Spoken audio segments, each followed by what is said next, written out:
Minister Modi came to see me. Sir, may I see you, please? Yes, I have a very good relationship with him. He's not that happy with me because, they're paying a lot of tariffs now because they're not doing the oil, but they are. They've now reduced it very substantially, as you know, from Russia. We're getting rich because of tariffs, by the way. I hope that.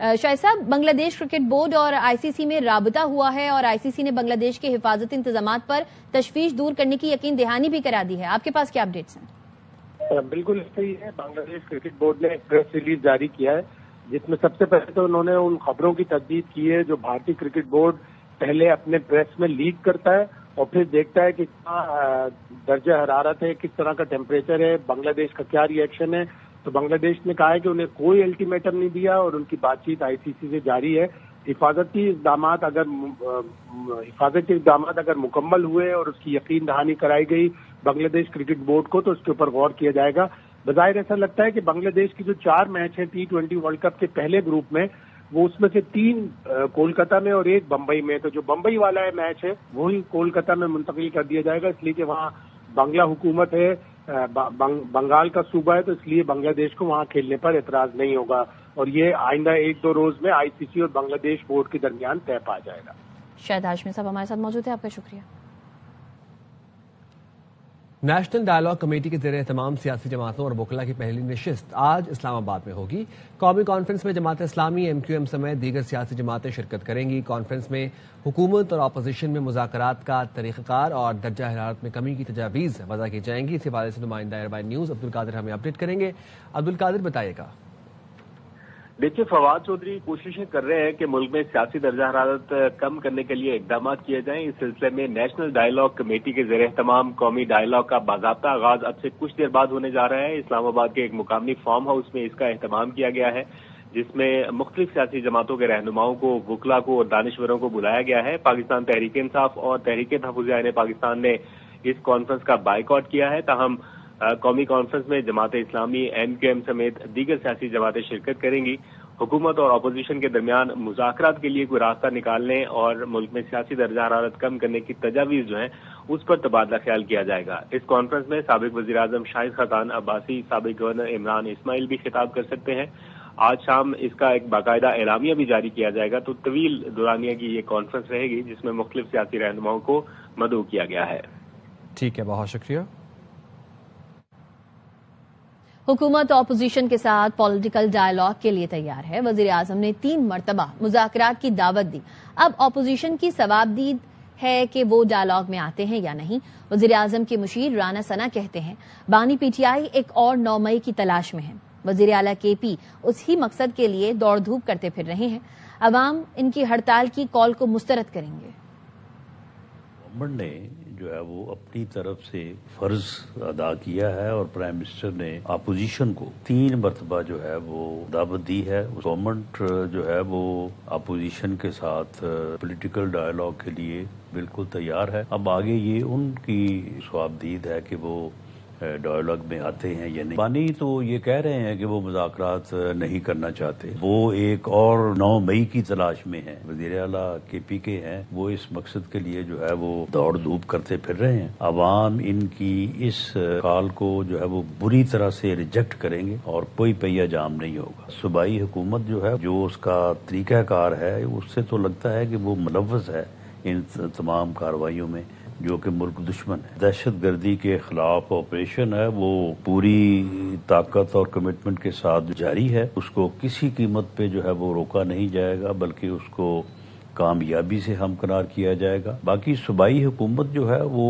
اس میں اگر وہ اس کے راستے میں حائل ہوگی، دہشت گردوں کی حمایت میں سامنے آئے گی تو پھر امکانات ہیں. کانسٹیٹیوشنل سٹیپس ہیں جن میں گورنر آج بھی ایک آئینی جو ہے وہ اختیار حاصل ہے فیڈرل گورنمنٹ کو، تو ان کے اوپر جو ہے وہ پیش رفت ہو سکتی ہے. وقت ایک بریک کا ساتھ رہیے.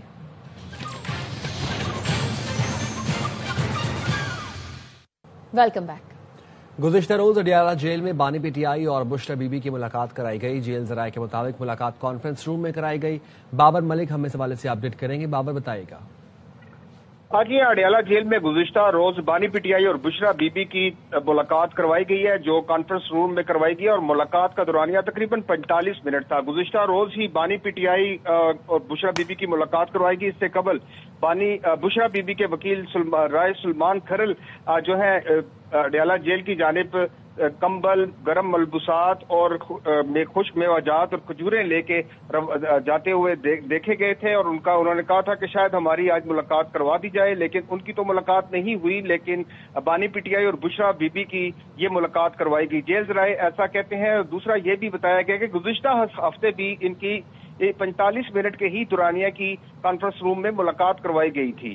یوں پہلی دفعہ یہ تفصیلات سامنے آئی ہیں کہ بشرا بی بی اور بانی پی ٹی آئی کی جیل میں ملاقات کروائی گئی ہے۔ جی ٹھیک ہے، بہت شکریہ بابر۔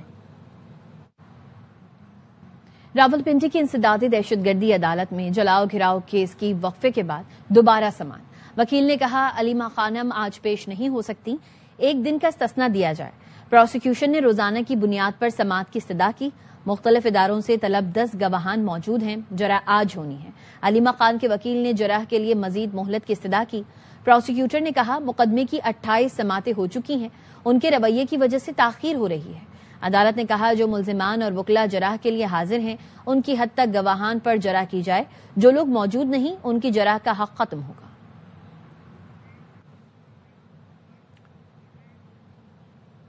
خیبر پختونخوا حکومت کے معاون خصوصی برائے اطلاعات شفیع جان کا کل عدم تحریک طالبان پاکستان کو دہشت گرد تنظیم کہنے سے انکار۔ صاف اور سیدھے سوال کے جواب میں شفیع جان آئیں بائیں شائیں کرتے رہے۔ ARY نیوز کے پروگرام خبر کے سینئر اینکر پرسن محمد مالک نے کئی بار پوچھا کیا کل عدم TTP دہشت گرد تنظیم ہے؟ شفیع جان واضح جواب دینے سے مسلسل گریز کرتے رہے، بلکہ مختلف گروپوں کے سرنڈر ہونے سے متعلق توجیہ پیش کرتے رہے۔ تجاویز تیار نہ ہونے پر NFC کے 15 جنوری کے اجلاس میں تاخیر کا امکان۔ NFC ورکنگ گروپس نے 8 جنوری تک تجاویز تیار کرنا تھی۔ شعیب نظامی مزید تفصیلات سے آگاہ کریں گے، بتائیے گا شعیب۔ جی NFC اجلاس میں تاخیر کا امکان ہے کہ جتنے بھی ورکنگ گروپ بنائے گئے تھے 8 ورکنگ گروپ وہ اپنے تجاویز تیار نہیں کر سکے، اور ان تمام کو جو ہے 8 جنوری تک اپنی تجاویز دینی تھی، لیکن چونکہ وزیر سیکرٹری خزانہ امداد اللہ بسال جو ہے سب متحدہ عرب امارات کے دورے پر ہیں، اس لیے جو ہے ورکنگ جو گروپ ہے وہ اپنے کام مکمل نہیں کر سکے، اور صرف ایک میٹنگ ہوئی ہے۔ اس بات کا خدشہ ہے کہ جو 15 جنوری والا اجلاس ہے وہ بھی تاخیر کا شکار ہونے کا امکان ہے۔ اس کے ساتھ ساتھ جو ورکنگ گروپ ہے وہ اپنی ورکنگ جو ہے وہ اگلے چند دنوں میں مکمل کرنے کی کوشش کریں گے، لیکن جو اصل کام تھا جس میں 8 ورکنگ گروپ ہے، جس میں سندھ کے پاس ورکنگ گروپ ہے، ایک خیبر پختونخوا کے پاس ہے، ایک بلوچستان کے پاس ہے اور ایک پنجاب کے پاس ہے، جبکہ وزیر خزانہ نے بھی ورکنگ گروپ کی صدارت کرنی ہے، تو تمام کے تمام اپنی تجاویز تیار نہیں کر سکے۔ جی بہت شکریہ شعیب۔ IMF کے اسٹرکچرل بینچ مارک کے مطابق آئندہ بجٹ کی تیاری شروع ہو گئی۔ ذرائع کا کہنا ہے آئندہ بجٹ میں سپر ٹیکس کی شرح میں کمی اور لاگو کرنے کی حد بڑھانے پر بھی غور شروع کر دیا گیا۔ معاشی گروتھ بڑھانے اور سرمایہ کاری کا فروغ ترجیحات ہیں۔ بے روزگاری، غربت اور بجلی کی قیمت میں کمی کے لیے بھی ورکنگ ہوگی۔ ٹیکس ریلیف اقدامات اور پالیسی ریٹ میں کمی پر بھی غور ہوگا۔ حکومت آئندہ بجٹ میں IMF سے قرض پروگرام میں ریلیف کے لیے ورکنگ کر رہی ہے۔ پروگرام کے اسٹرکچر میں اہم تبدیلیاں کرنے کی درخواست کرے گی۔ وزیر اعظم نے وزارت خزانہ اور FBR حکام کو ہدایت جاری کی ہے کہ تاجر برادری سے مکمل تعاون کیا جائے۔ نجی یونیورسٹی کی طالبہ کی خودکشی کی کوشش سے متعلق حقائق سامنے آ گئے۔ ذرائع کے مطابق پولیس نے نارنگ منڈی سے احمد بلال نامی لڑکے کو حراست میں لے لیا۔ فاطمہ احمد سے پسند کی شادی کرنا چاہتی تھی، لیکن گھر والے طالبہ فاطمہ کی پسند سے شادی کرنے کے فیصلے سے راضی نہیں تھے اور فاطمہ کو پڑھائی جاری رکھنے پر زور دے رہے تھے۔ پسند کی شادی نہ ہونے پر دل برداشتہ ہو کر طالبہ نے خودکشی کی کوشش کی۔ طالبہ کی آخری فون کال بھی اسی لڑکے کے ساتھ تھی۔ آخری کال کے بعد فاطمہ نے احمد کا نمبر بھی ڈیلیٹ کر دیا تھا۔ طالبہ کے اہل خانہ نے بھی پولیس کو بیان ریکارڈ کروا دیا ہے۔ فاطمہ ابھی تک ہوش میں نہیں آئی ہے۔ کیا متعلقہ ادارے غفلت کی نیند سوتے رہیں گے؟ کراچی کے علاقے گلشن اقبال 13D کے پریشان حال رہائشی کہتے ہیں علاقے میں جگہ جگہ گندگی کے ڈھیر، سڑکیں ٹوٹ پھوٹ کا شکار اور گٹر کے ڈھکن غائب ہیں۔ مزید جانتے ہیں ہماری نمائندہ روحا فاطمہ سے۔ روحا بتائیے گا۔ موجود ہوں کراچی کے علاقے گلشن اقبال 13D کے مقام پر، اور یہاں جو صورتحال ہے وہ کچھ ایسی ہے کہ نہ تو یہاں کی سڑکیں اپنی صحیح حالت میں موجود ہیں، نہ ہی یہاں پر جو گٹر ہیں ان کے اوپر ڈھکن موجود ہیں۔ میرے ساتھ اس وقت علاقے کے رہائشی موجود ہیں، ان سے ہم بات کرتے ہیں۔ بارشیں ہوئی ہیں جب سے یہ مسئلہ چل رہا ہے، گٹر کی لائنیں کھولتے تھے، کبھی گٹر کے ڈھکن گر گئے، کتنی دفعہ تو میں نے گٹر کے ڈھکن نکلوائے ہیں باہر۔ یہ سیوریج کی لائن بند ہے، علاقہ مکین اتنے پریشان ہوتے ہیں۔ نہ ہی متعلقہ محکمے ہوش کے ناخن لے رہے ہیں، کیونکہ ہم نے یہی دیکھا ہے کہ حادثات رونما ہو رہے ہیں گٹر کے ڈھکن غائب ہونے کی وجہ سے۔ یہاں کے رہائشیوں کا یہ مطالبہ ہے کہ متعلقہ محکمے جلد از جلد ہوش کے ناخن لیں اور عوام کے مسائل ہیں ان پر غور و فکر کریں۔ جی اور کوئی ایک بریک کا ساتھ رہیے۔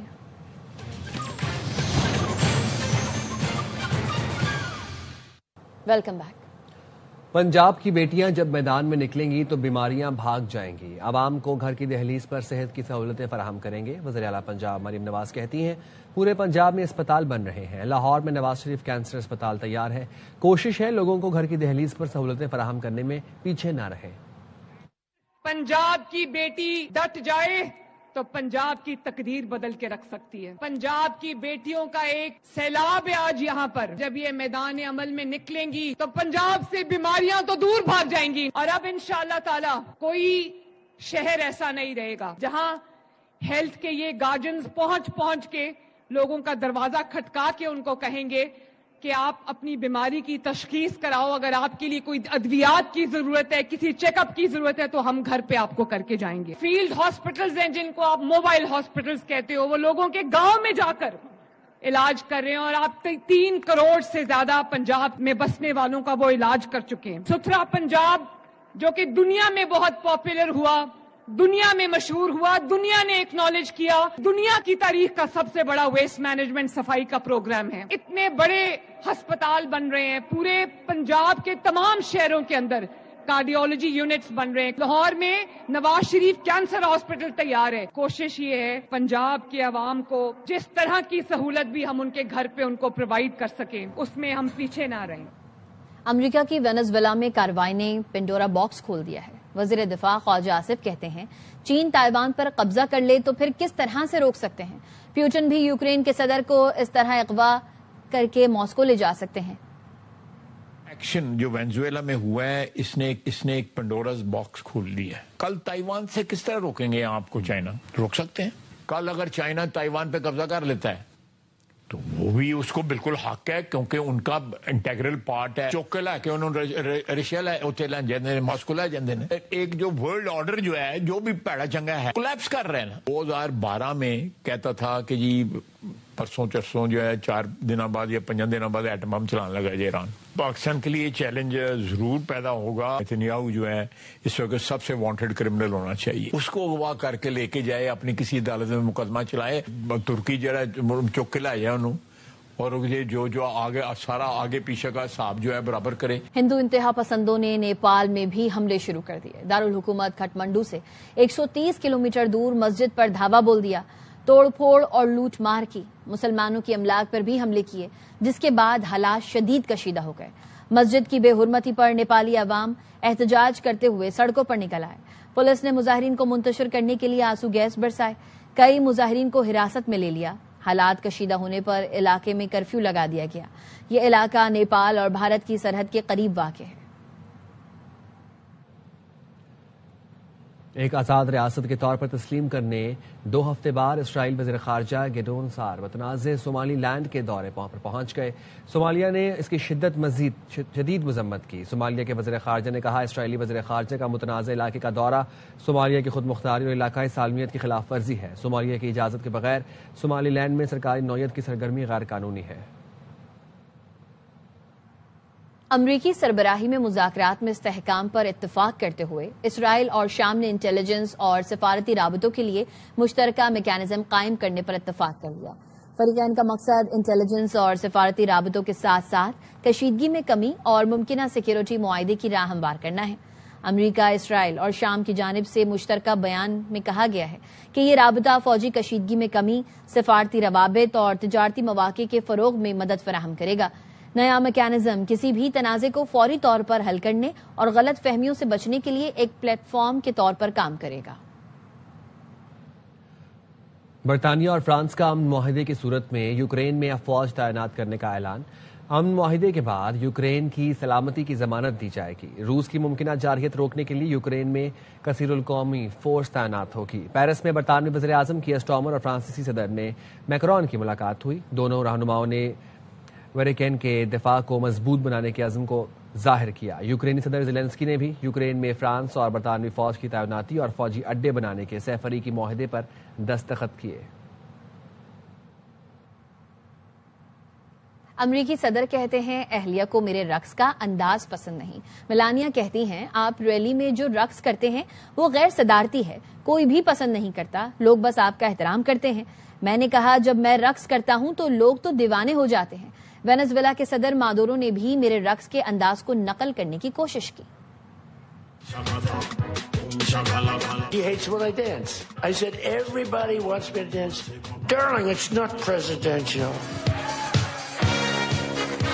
She's a very classy person, right? She said, it's so unpresidential to say this, the dancing they really like. She said, they don't like it, they're just being nice to you. I said, that's not right. The place goes crazy. They're screaming, dance, please. Las Vegas میں دنیا کی سب سے بڑی technology نمائش سج گئی. نمائش میں وہ سب کچھ نظر آیا جو کبھی صرف سائنس فکشن فلموں میں دکھایا جاتا تھا. نمائش میں ایسے جدید روبوٹس پیش کیے گئے جو رقص بھی کرتے ہیں, دکانوں سے روزمرہ کا سامان خریدتے ہیں, شیلف سجاتے ہیں, مریضوں کی دیکھ بھال میں ہاتھ بٹاتے ہیں اور شوق سے کھیل کھیل کر تماشائیوں کو محظوظ بھی کرتے ہیں. شائقین حیرت سے روبوٹس کو کام کرتے دیکھتے رہے. آئی سی سی T20 ورلڈ کپ کے لیے نیوزی لینڈ نے اسکواڈ کا اعلان کر دیا. کیوی ٹیم کی قیادت مچل سینٹنر کریں گے. فاسٹ بولر جیکب ڈیفی کو پہلی مرتبہ ورلڈ کپ کا حصہ بنایا گیا ہے. کائل جیمیسن فاسٹ بولنگ ریزرو کے طور پر ٹیم کے ہمراہ ہوں گے. New Zealand team group D میں جنوبی افریقہ, افغانستان, کینیڈا اور UAE کے ساتھ موجود ہے. کیویز اپنا پہلا میچ 8 فروری کو افغانستان کے خلاف کھیلیں گے. وفاقی کابینہ کی منظوری کے بعد پی ٹی اے نے MVNO پالیسی فریم ورک جاری کر دیا ہے. تفصیلات جانیں گے علیم ملک سے. جی علیم.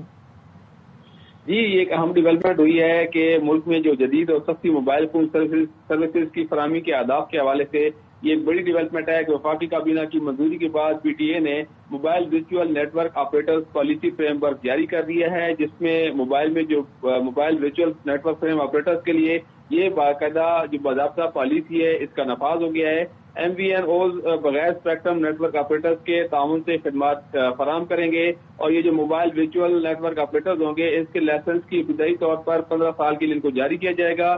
اس پالیسی سے جو پی ٹی اے حکام ہے ان کا یہ کہنا ہے کہ اس پالیسی سے مسابقت, جدت اور صارفین کے لیے بہترین انتخاب کے مواقع جو ہیں وہ بڑھیں گے. اس کے ساتھ ساتھ ٹیلی کام سیکٹر میں سرمایہ کاری اور روزگار کے نئے مواقع پیدا ہوں گے اور ڈیجیٹل پاکستان ویژن کے حصول میں یہ اقدام ایک معاون ثابت ہوگا. علیم ملک اپڈیٹ کر رہے تھے, شکریہ.